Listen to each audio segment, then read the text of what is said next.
Hello, this is Iannielli. Um, I was hoping to do something adventurous. You know, life is somewhat limited. Um, I'm going through struggles. I'm disabled. I have mental illness. I'm bipolar. I was speaking to my therapist. I have a new therapist, by the way. That's hard, getting used to a new therapist. Missing the therapist I was going to, unfortunately. He was promoted at the hospital, so he's no longer doing therapy for patients.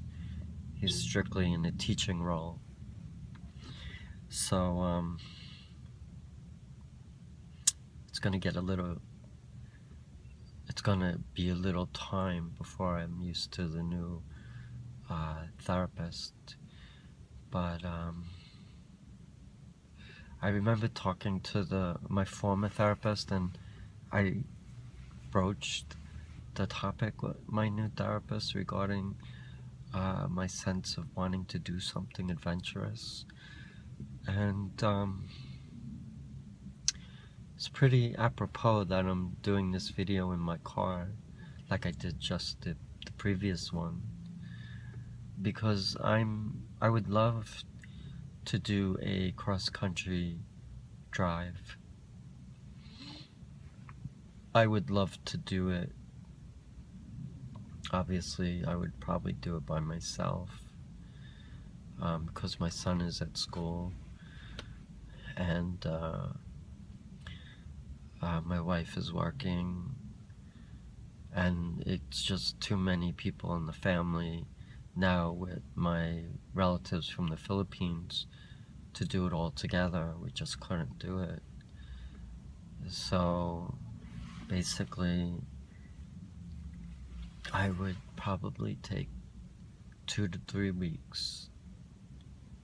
Now, it's kind of like, what do I want to do? First of all, the money is a big issue. I live on a fixed income. I'm on disability. The other problem is I am also going to therapy, which I need to stay focused on. I take medication. I'm now watching an elderly man, volunteering my time and energy and services.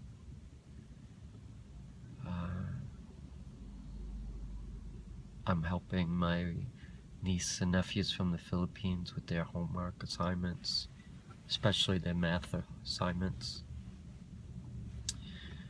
But sometimes you need to get away, you know?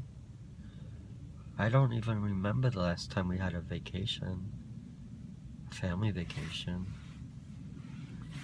I don't remember the last time I took a trip myself, other than recently I drove up to Maine, which was nice, for a few days to visit a friend. And I'm getting older, and I think it's important to do something adventurous. You know, there are people that travel the world. You know, I used to, when I was younger, ski. I remember I went upstate, Wyndham, and when I went to Virginia Tech, I went to a ski resort in Virginia. But it's fun when you're doing things. You know, obviously money's an issue. It always is. Now, logistically, if I were to do something, I obviously would have to factor in affordability. I'd have to budget. But I would love to have that opportunity. You know, there are some things that are on my mind of, if I could, what would it be? Obviously, one of my things I guess that you would say on my bucket list is to do a cross-country drive from New York to California. I think I could do it. The problem is hotels, dining, cost of gas, wear and tear on my car.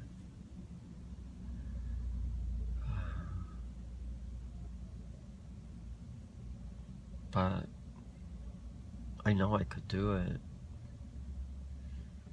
I also would have to time it when I'm taking my medication.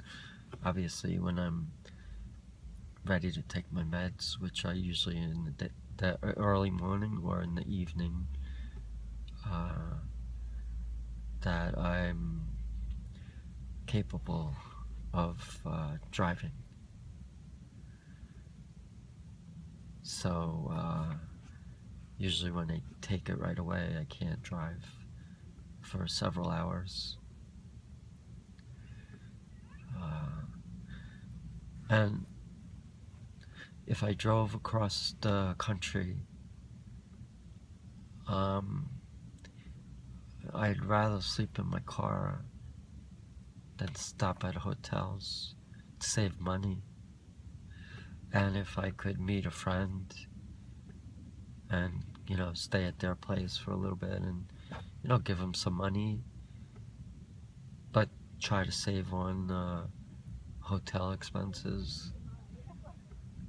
Obviously, I don't want to inconvenience anybody though. But, it would be nice to see new places, get to experience, something that I've never done before. I think the longest drive, not that I think, I know, the longest drive that I ever made was from New York to Florida. I drove that in about 23 hours. I drove from New York to Virginia. I drove down to Virginia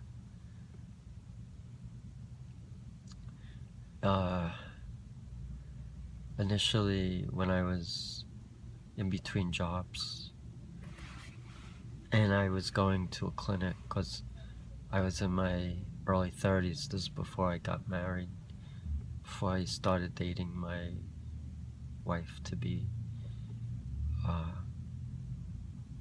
I went down to a gender clinic. I was around 32. I was still living at home with my dad. My mom was already deceased. And I wanted to have a sex change operation way back then. I've always wanted to have a sex change ever since I was 16, and I was cross-dressing since the age of 3. But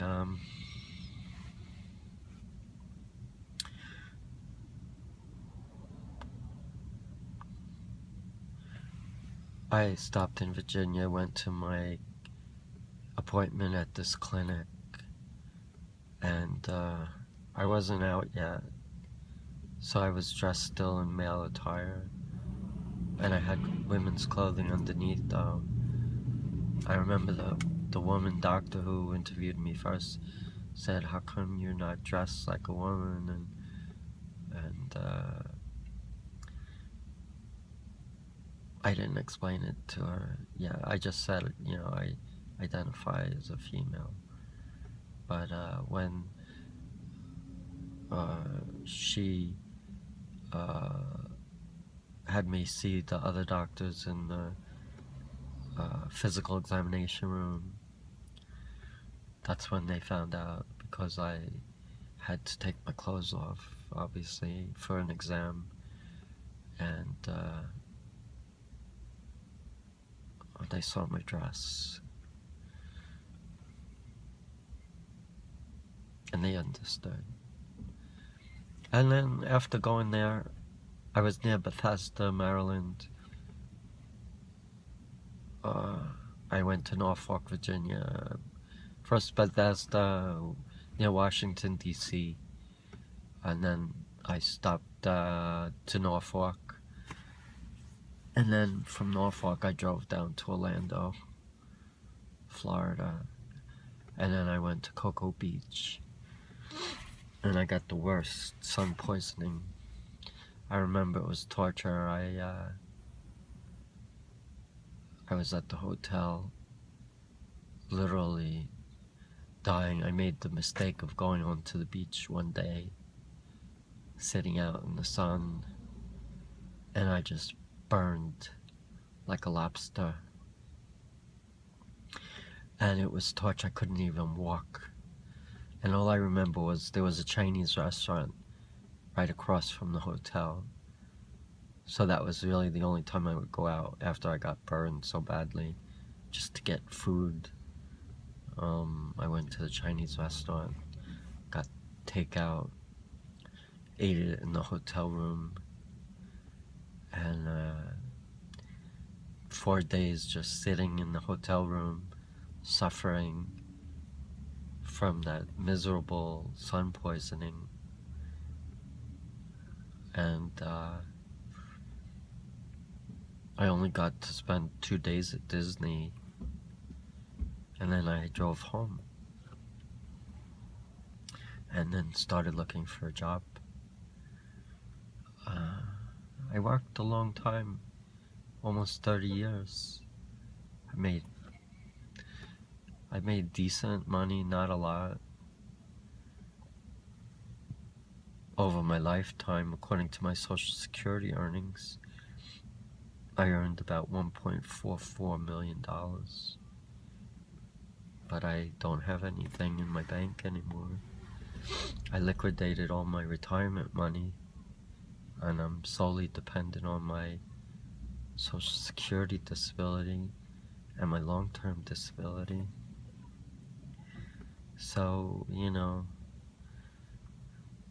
that's why I'm very cautious how I spend money. But,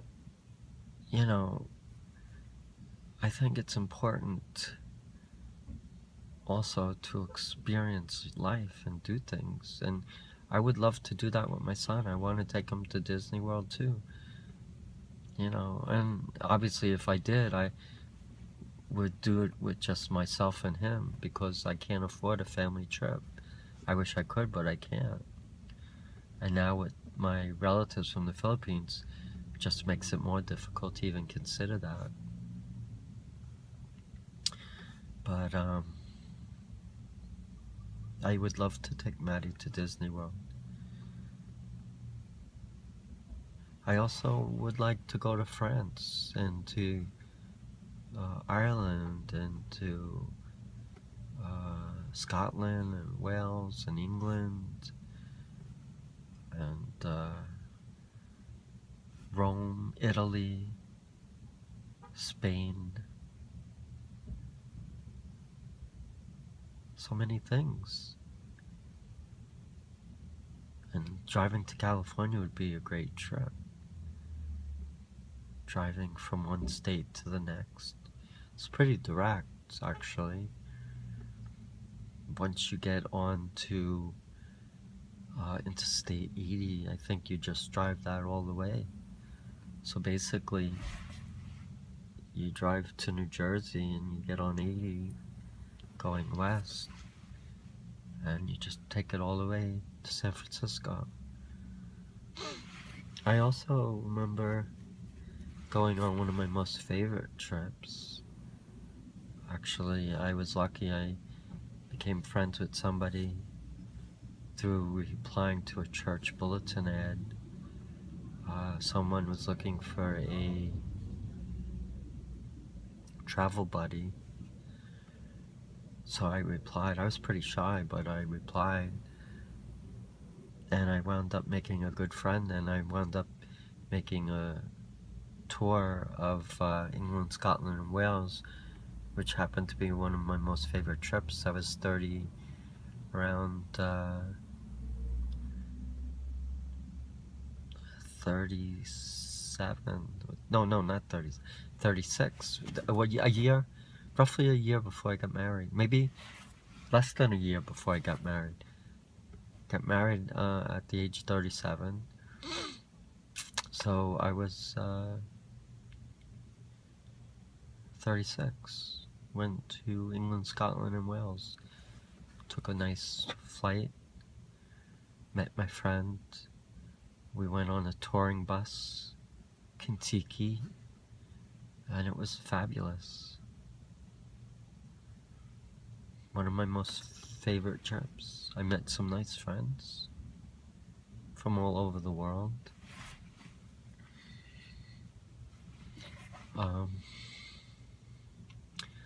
I would love to take an Amtrak train ride. I would love to take a European train ride. I think driving is a good form of travel. The only thing is you really have to be alert, and you have to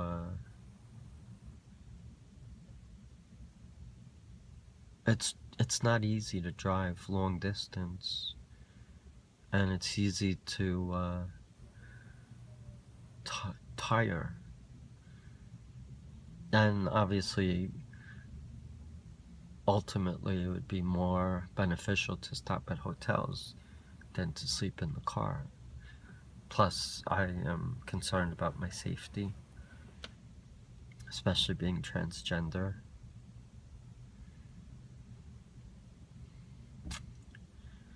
But, you know, there are things in your mind that you want to do, and I would love to drive to California. It's been something I've always wanted to do. I think I would love that. I would also, like I said, go to Europe and just go traveling on the Eurorail, going from one country to another. That would be nice. If only we weren't so limited in our experiences. That's the problem. I worked 30 years, put my heart and soul into my jobs. For what? Feel unappreciated.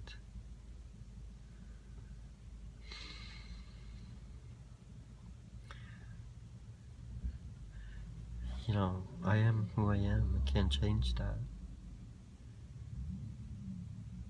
I'm proud of that. I have no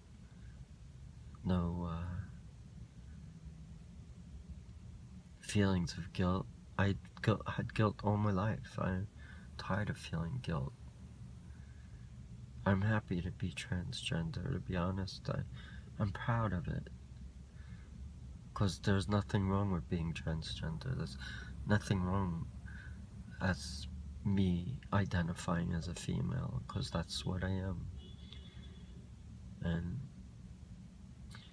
I think that we should understand that people just are people, no matter what.